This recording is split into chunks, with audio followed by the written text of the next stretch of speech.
तो गाइस यार विवाद के बाद हमारे ट्रेंडिंग स्टार काजल राघवानी के साथ स्टेज शो करने जा रहे हैं, जो कि स्टेज शो झारखंड में होगा। और गाइस यार झारखंड में कब और कहां होगा फुल डिटेल में बताएंगे। इससे पहले हमारे इस वीडियो को लाइक कर दीजिए और चैनल पे नए हो तो प्लीज चैनल को सब्सक्राइब कर दीजिए। खेसारी लाल यादव से जुड़ा हर अपडेट सबसे पहले मिलता है। तो गाइस यार जैसा कि आपको पता ही होगा, काजल राघवानी खेसारी लाल यादव के बीच बहुत बड़ा मतभेद था, जो कि गाइस यार अब खत्म हो चुका है।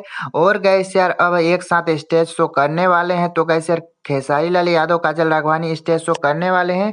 तो गाइस यार कहाँ पे करेंगे और कब करेंगे, तो गाइस यार झारखंड में पलामू पड़ता है, पलामू में नौडिहा बाजार पड़ता है।